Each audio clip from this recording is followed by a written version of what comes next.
Welcome to the latest episode of Five on the Floor on the Five Reasons Sports Network. Thanks for joining us on your favorite podcast app, on Apple Podcasts, on Android, Spotify, or the Five Reasons YouTube channel.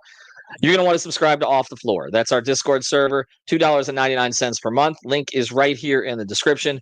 This is where, you can communicate with Heat fans all day long. It doesn't stop. You get updates from us before we put them anywhere else. You get our podcast put right there so you don't have to go search for them. You can talk about music, culture. We've got all that stuff on there as well. And a couple of other things. We're going to start doing stage shows. We're going to call them, I don't think, Greg, you even know this. We're going to call them floor seats because you can have a floor seat to our stage. We're going to do these exclusive stage shows at least once a week. And I'm going to start writing again. I've decided I'm going to start writing again a weekly column, either a feature column or an opinion column. And that's going to be exclusively, at least at the start, on Off the Floor. So make sure you check it out. Also, check out the great sponsors of the Five Reasons Sports Network. It's Prize Picks. Use the code 5, put down $5. You get $50 to play right away. Legal in the state of Florida. Of course, you can play NFL. We've got MLB heading towards the World Series. NHL has started, and the NBA starts this next week. So you're going to want to be on Prize Picks. Use the code 5. That's where you get this deal. $50 for your first $5 play. And now, today's episode. Down the Biscayne. Yikes. 5 on the floor. Ride for my dogs. Where here's the thing. You can check the score. Hustle hard, couple scars, wearing bubble frogs. Just like Butler said, you in trouble, y'all. Kept the floor playing. Got it all band. Y'all seen the block. Stop with one hand. And Pat we trust. It's power, have the guts. We're here to bring the heat.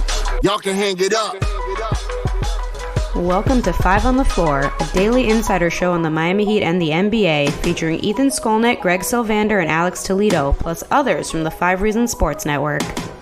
All right, welcome back to Five on the Floor. Here's today's floor plan. I'm Ethan Skolnick. You can find me at Ethan J. Skolnick and at Five Reasons Sports. We got Greg Sylvander. You can find him at Greg Sylvander. We're going to put this episode out, I believe, before the Heat play in Memphis tonight, but make sure you follow our guy, Eternal Bast, who's on the scene in Memphis. We'll have more reporters in more places this year to cover the Heat when they are on the road. So yesterday, Pat Riley spoke. This was not a general press conference. This was for the beats, which a handful of writers that were there. And don't smirk. I that word, the beats. How do I become a beat again? I'm not really sure. I was a beat for about 20 years. Anyway, he spoke to a handful of reporters, all of whom we respect. And so we're going to go through his comments. Now, I will say this. I was not there. I was not present. Could have been available if I've been told about it. I'm just kidding. I had to pick up my daughter anyway. But I don't know. Would I have taken her down there to go see Pat? I'm not sure. But we're going to go through one feed of this because I don't want to complicate it, with the other reporters who were there. So Tim Reynolds, who writes for the AP, at by Tim Reynolds, you can find him there. And we're going to go through his interpretation of Pat's comments. So again, I did not hear them directly, but Tim has done this for a long time, and I'm assuming these have all been transcribed correctly. All right, so we're going to go through this, and we'll have our thoughts on these secondhand comments. I'm just kidding. Okay, let's go. Greg, you ready? Let's do it. All right. Number one, on Jimmy Butler's extension, quote, "The door is wide open for the very best. We know he's a great player." In parentheticals, Reynolds says, "Stance hasn't changed. Pat wants the best players to play more often." And thoughts? He goes on to talk about, what they need from different guys, and you'll get to those quotes next. I won't steal your thunder, but I think it's essentially what we all would have expected Pat to say. I don't know that we're learning a ton from this so far. I think as we delve into each individual comment, it is interesting what he highlights from the preseason, but ultimately I think that this is the reoccurring theme, but I think he also is acknowledging that Jimmy is still the best player in town. And so that's an important part of this. Yeah, I don't even know if he's acknowledging Jimmy's the best player in town. But I think he's acknowledging how important Jimmy would be to anything getting seriously accomplished this year, right? And I think that's the point that Reynolds is making that Pat made, that he wants the best players to play more often. And I've said this on the previous two podcasts. They sent a message. I absolutely believe this by playing their starters, their regulars, not just starting them, but playing them relatively significant minutes in a back-to-back in the preseason. That was, as I've said, you guys are going to fucking play. And I just think Is that's it 96, right 97 again? Right. That's what I'm saying. Like you'd have 5 back-to-back preseason games at Hardaway. We're running you out there to get your conditioning down, get that weight down, the fat clause. Yeah, I mean, I feel like that's what it was to a certain degree. And there are other reasons to do it. One reason is you're breaking in a whole bunch of different things right now. And Brady and I got into that on the last episode about running it back smarter. Not just running it back harder, but running it back smarter. And those two things are combined. You're running it back harder. You're playing these guys more so that they can adjust to the tactical things that you're trying to put in place, which is running it back smarter. So these things are aligned, and I get it. And I agree with the philosophy, frankly, that you set the tone now. You can't wait, because if you look at their schedule, they've got some dog teams early, not Orlando, but they've got a Washington, they got a Detroit, they got a Charlotte. Then they go on the road. They go on the road, and they play 6 games on the road, and 5 of them are against likely playoff teams. 3 of them are against contenders in the West: Phoenix, Denver, and Minnesota. Okay?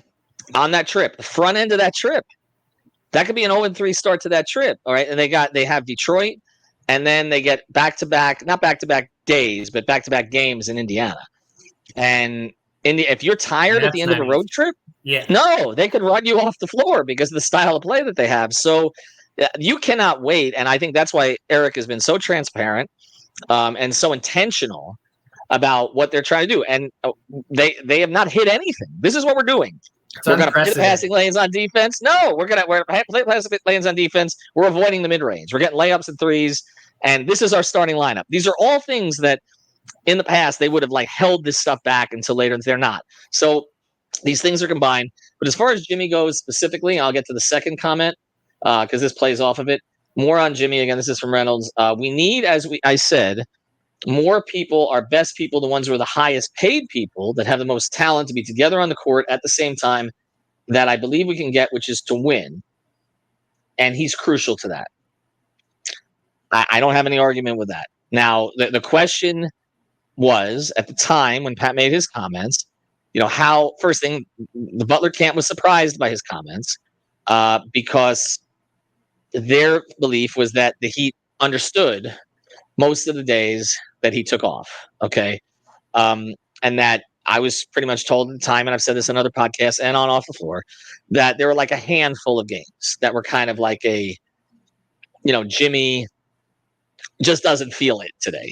Okay. Now, my issue last year was more the games Jimmy played that he didn't feel it today. I think theirs was too, that a portion of it was that. Yeah. And so they'll say that 17 of the 22, the passing his father, which we knew about, but now has become more public with the Netflix special Starting 5 and all of that. That again, I think that his camp thought that he would be more understanding about that. Not that part of it, not the personal issues, but the overall missing of games. That when you broke it down, it wasn't as egregious as it appears when you just say 22 games. But the Heat, their thing is this. Okay, it's not just what they want them to play. They understand that they don't want to rush guys back from injury. They don't. But I think the problem has been, the way it's been expressed to me, is that guys taking a couple of extra games off. It's like, we cleared you, okay, we think you're ready, but you're not quite comfortable. And I think that's an agent thing, okay? I think that's an agent. I don't think that's necessarily players. I think that's an agent thing throughout the NBA, that they're going to tell their guy, nah, just wait.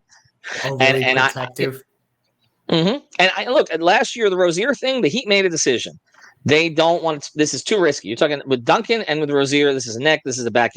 But when you're coming back from a different kind of injury and it's not something that necessarily, the doctors are saying you're okay. You're not going to end up making this much worse, but you're a little sore, or you don't quite have your wind.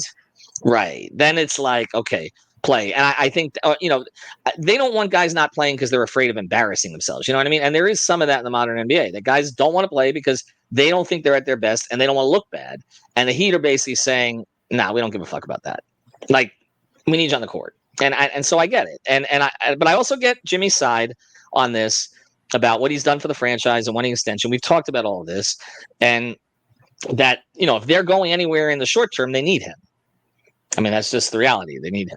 Okay, so let's get to number 3. Speaking of guys that he questioned availability with, Pat said he's thrilled with Tyler Herro's preseason. Quote, I love his attitude, his approach to the game. He looks quicker. He looks more dynamic and defensively. Is he going to lead the league in steals? Man, he gets his hands on everything. Wow. Tyler's looked great, right? He's looked great. I think that for Pat to go to lead the league in steals, I think is aggressive. But I have to say that Terry and Tyler have been really disruptive in the passing lanes throughout the preseason. So hopefully that's a precursor to the regular season. But I also think Tyler has really knocked it out the park this entire training camp, media day, preseason, everything. He looks like he's poised to take this role and run with it, which was a big question mark coming into the season. So Riley acknowledging that here, I think it's cool to see, because a lot of, fans have talked about, what you could maybe get for Tyler Herro, whereas this is more focused on how he's going to fit around these players and be maximized. And that's the reality that they're facing. So I think it's good to embrace it. And Riley clearly is embracing it when he endorses Tyler in these comments. And I know that people are going to say he's trying to pump his trade value and all the rest of that. That's where this always goes. But the comments are leading league in steals is obviously not legitimate. But the overall comments about Tyler's attitude, I think are on target. And I said in the last episode that Jimmy's attitude, I think, has been really good. If you look at the way he approached it professionally when he came in, I know he was late. We talked about that, and probably wasn't the best thing to fly back right before media day and all of that. But it actually saved them from a little bit of a circus, because he was planning on doing his hair again. So now at least you got past that. The fans think he was more professional, even if he wasn't intending to be. And then you end up with him not only sort of saying all the right things, but then and I saw some of this. I was in the Bahamas. I saw it, but in the stuff he posted on Instagram and they posted of him and the camaraderie he was building with players across the roster. Now you have him sort of the goofing off with Rozier, which is the new guy from last year, who everybody's saying they didn't get Jimmy any help. That's the guy that they traded his buddy for. And he's doing the whole thing with the purple shoes and all that. I think he set a very good tone. Now, what's going on behind the scenes, we never know everything. But it just appears to me, and even the engagement on the bench, I know part of it was Chris Paul, and I get it, but like he was into a preseason game. That is an encouraging sign, I think, and played really well in the second one. Like, played really well. Like that, if you got that Jimmy Butler on a nightly basis that you got in the second preseason game, this team has a chance to upside surprise. And Jimmy's sticking up for his teammate. I also think that's big. I mean, you alluded to it, but in the preseason, for him to go that far to, go back and foul CP3 like that's an interesting dynamic this early in the season. I mean, it's only October. It's good. It's good. All right, so let's get to Pat's. We'll do some of these. This one, then we'll get to a break. Pat's view on the Heat. We have a core of really great players who need to find another level of greatness, and this is their time. So take the challenge. The East has gotten tough. Let's get into that fray. Thoughts? I mean, what else are you gonna say? At some point, like, this gets a little bit like just kind of sound bites, and this really sounds like Spo, truthfully, when he talks about let's get into the fray. Like, the first person I think of is Eric Spoelstra, and the way he's approaching this, they're wired different than everyone else. So they think no matter what anybody, I mean, we had talked about topics for this episode, and one that is swirling is what the comment Stan Van Gundy made. There's people out there that don't believe this Heat roster is going to be good at all. And so he's being defiant towards that. He's kind of showing that he thinks these guys can reach another level, but he's challenging them. We'll see if it's realistic. That's, I think, the question that I think the league has about the Heat, where Pat is kind of doubling down on saying that these guys are really great and just need to reach another level. That's kind of this internal growth thing. Well, I think that what most fans would react to there is saying you have a core of really, really great players when the league doesn't know, when observers of this team aren't necessarily putting any of their players in the top 20. Right? Like, what was the consensus? I mean, Bam was 18th in ESPN and Jimmy was 28th or something, but the consensus seemed to come in with them kind of in that 20 to 30 range, right? And then Tyler got sort of in the back end of like the 70s in most of them, and then Jaquez kind of popped in there. I think they have a core of really, really good players and promising players, and I think they have some roster balance that we've talked about that is interesting, and they have the ability to pivot different ways with this roster, and Eric's going to make the most of it. It's clear he's gotten in the lab, as we've discussed. Really, really great players. I think most Heat fans would say we've seen really, really great players. They wore 3 and 6 and 1. Right? You know what I'm saying? It's all like relative. I just it's all relative. We're in a different time. And then the other thing is like the East has gotten tough. Well, yeah, and Heat fans would say exactly. Like that's really tough. Right. Philly added Paul George, and New York added Karl Anthony Towns, and Boston's coming back from a championship intact. Don't forget Caleb. New York added Mikal Bridges too. And they got Caleb, right? But and we added Alec Burks, and again, I like Alec Burks, but I feel I'm just trying to approach this a little bit from the way a Heat fan would view that, and I think they'd say no, interesting players on this team. Looks like a better mix. Looks like there's some upside.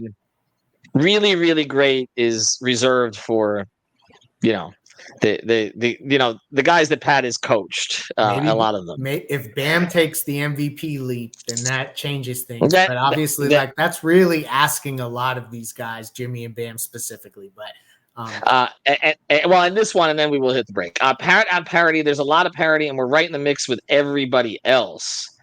There are the favorites at the top, and we, by the way, are not that favorite. So at least there's an acknowledgement of that. But it doesn't mean jack shit unless you get out there and do it fair.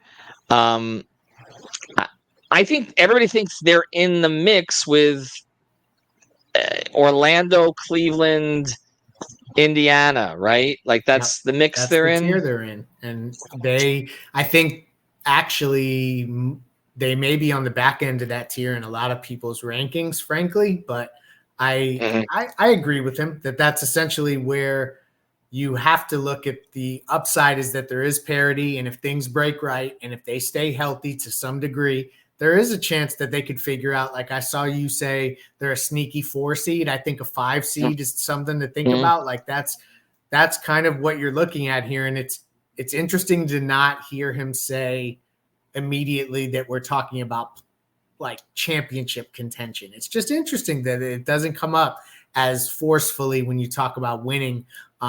I think that there is some admission here that they're in a phase where I don't know that you can say 100% that they're a title contender. I haven't heard anybody in the organization call them a title contender this offseason. Yeah. Nobody I spoke to in the Bahamas, they don't.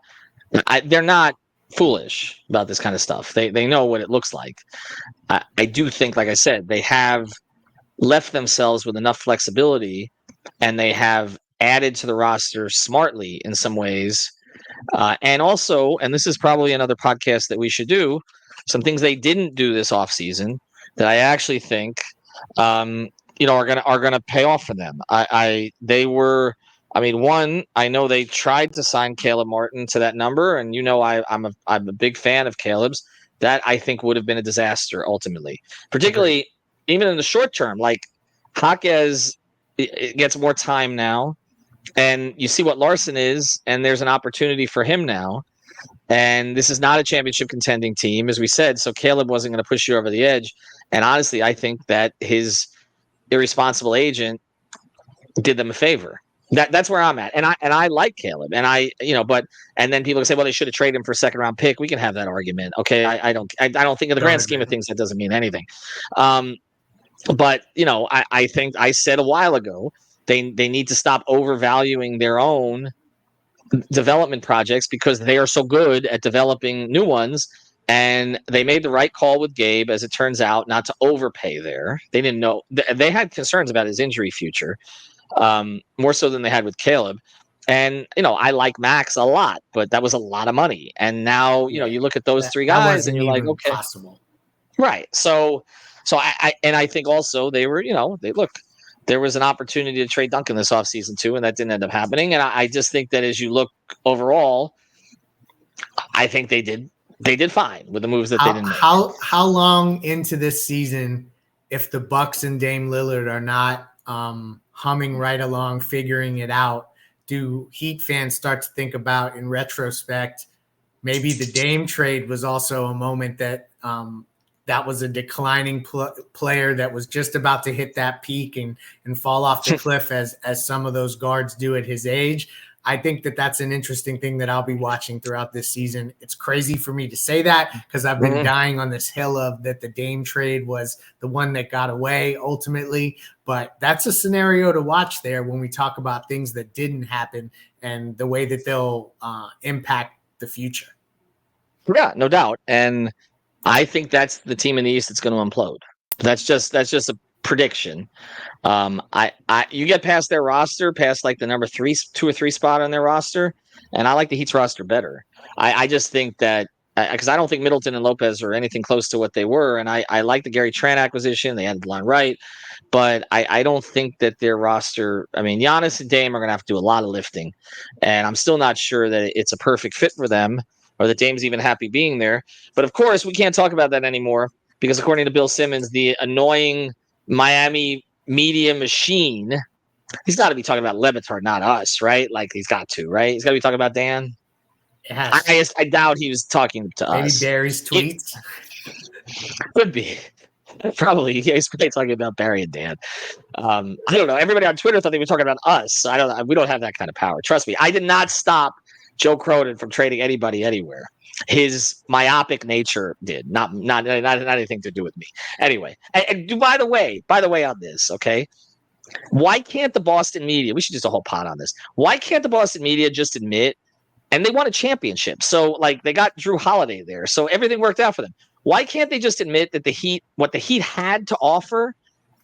Okay, what they had to offer, not what they offered, but what they potentially could have offered, was good enough that Cronin should have engaged because he would have gotten more overall if he had. But instead, he didn't use the Heat as leverage in any way in that sense. Okay, didn't engage with them and ended up taking shit, which is what he took because the Drew Holiday was the best part of that trade, and then he didn't get enough for him. And so it's just whatever.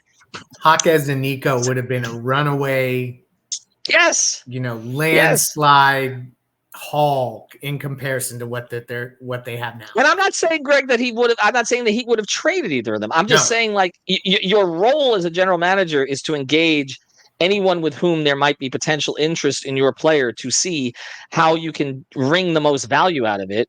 And he basically made a decision out of spite. It was not because of 5 Reasons Sports, although I'd like to take credit for it anyway, because I think ultimately it may work out the best for the Heat.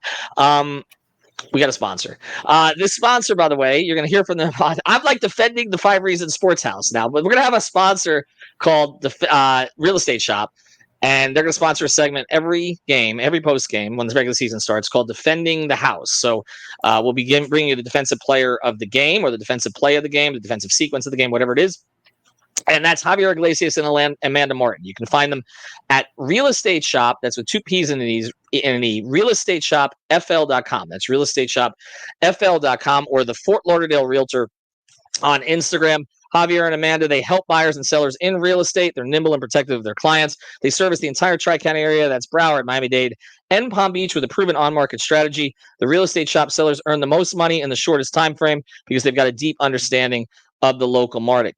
They're dedicated to ensuring a smooth and enjoyable home buying and home selling journey and committed to clients' growth and their financial success. So reach out to them again on Instagram, the Fort Lauderdale Realtor. Follow them today or call them at 954-268-9812. That's 954-268-9812. All right, let's get back to the list. Number 6. On this being his 30th Heat season, I didn't realize just how fast it goes, and it seems like it's going faster every day, but it's been a blessing for me. But this is the key part. Reynolds added, and no, he has no retirement plan. He's never biggest lie ever told. Pat's going back to Malibu. Right? Yeah. But eventually, I mean, come on. I don't know. I think eventually here, and he's never going to telegraph that to the media specifically. When the court is dedicated to you, we're in the wind down process.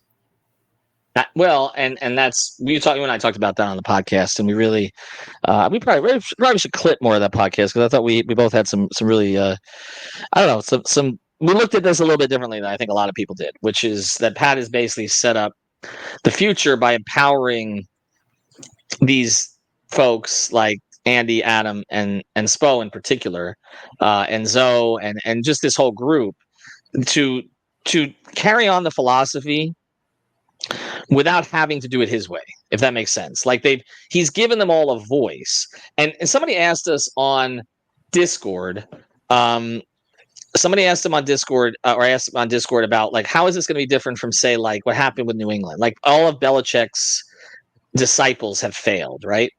To me, the difference is that they didn't fail in New England, right? Like, whether it was Josh McDaniels or I don't know, you always say if Vrabel failed, but a lot of them have failed, right? Like a lot of those guys, I can't remember, have Romeo Crennel, Charlie Weiss, a whole bunch of guys, right, that won Super Bowls with Bill. And they went other places. Well, they didn't have Brady anymore. Okay. Probably the biggest thing, because we saw what happened when Bill didn't have Brady anymore, right? Like even in New England. But they didn't have Brady anymore. But even beyond that, they weren't in the same place. They were trying to bring a philosophy somewhere else. That has very rarely worked. Brian Flores tried to do it with the Dolphins. He tried to bring the Belichick philosophy to the Dolphins. Didn't work. That whole thing. Peter Bendix is trying to do it with the Marlins right now with Tampa Bay. And literally, I forgot we had a baseball team. So like this is, you know what I'm saying? Like that's kind of this whole thing about bringing a philosophy somewhere else. Eric Spoelstra, Adam Simon, Andy Ellisberg are not trying to bring the Heat philosophy somewhere else. They're not hiring. They should. Portland should literally fire Cronin today and hire Adam Simon. Okay. But I'm saying like they're not, Adam Simon's not trying to bring Heat culture to Portland. That would be, that would not work most likely. Like no, you're in a place where it's ingrained. They've carefully curated this group.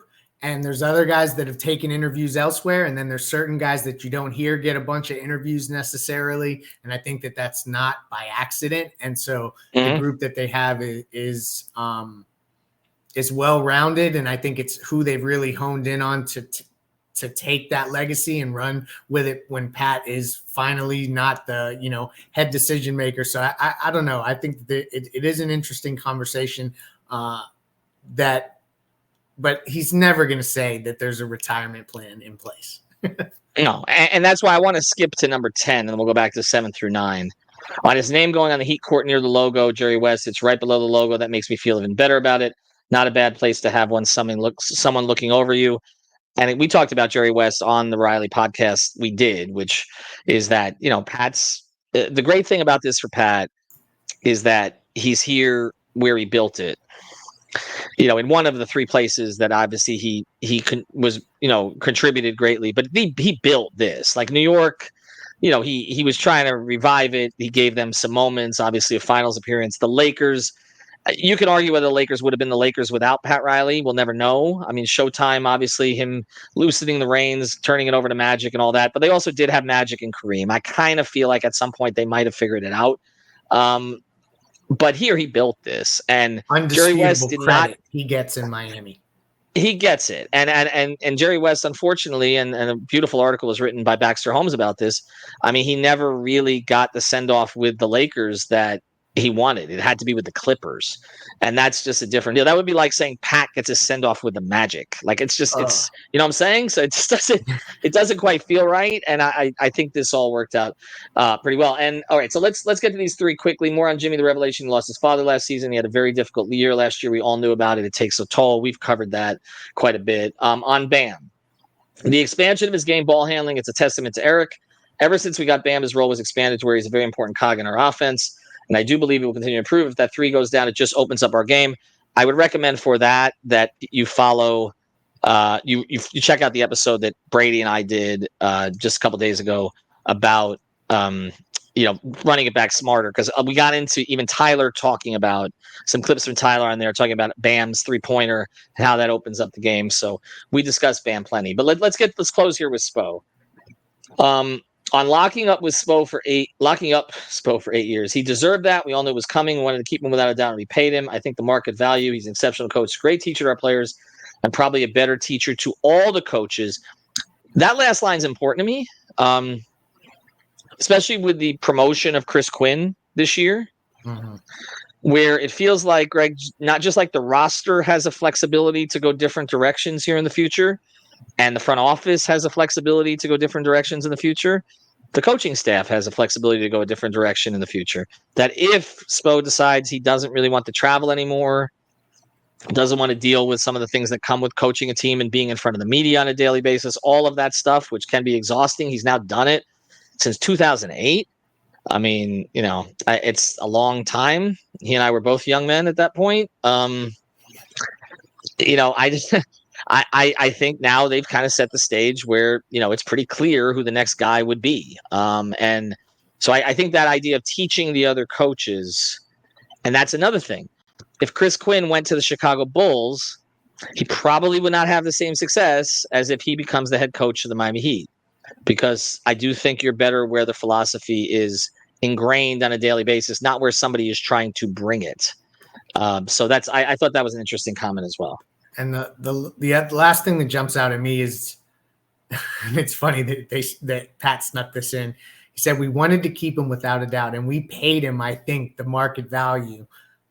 They take care of their guys, and I think that it's interesting that he wanted to vocalize that in terms of keeping him at market value, because that is a spending mechanism also. We've discussed that. Doesn't count against the second apron, right? Like that's right. Exactly. They've kept guys around. They have kept guys around in that front office. Like they're not like that, and the coaching staff. There haven't been there. Miami's a great place to be in. There's the no state tax and all that stuff. But there would be more suitors, I think, if for some of these folks, if they didn't believe that the Heat were going to take care of them. And I think that a lot of teams just wipe the Heat people off their list. They know like they're not leaving. And so they're not going to prioritize someone who's not ultimately going to go. So anyway, interesting comments. We hope we did right by them. Thank you, Mr. Reynolds. Also, I'm sure Ira and Anthony, I didn't go back through their feeds, did a good job as well. We just wanted to stay with one feed there. Check out our coverage of the games this weekend. And Tuesday night, we will, the Wade thing coming up here soon. The game, the opener on Tuesday nights, a lot of stuff happening. And obviously, Pat Riley court. So we'll have coverage of all of it. Make sure you subscribe to Discord, please. Okay, it's first thing, it helps us continue to provide content, but also it is the best community on Miami Heat right now, and you do not want to be on that thing that you can't even block anybody anymore. Come on, I sold all my Tesla stock. Thank you, Greg. Thank you for listening to the 5 on the Floor on the 5 Reasons Sports Network. After all, someone needs to listen to my dad.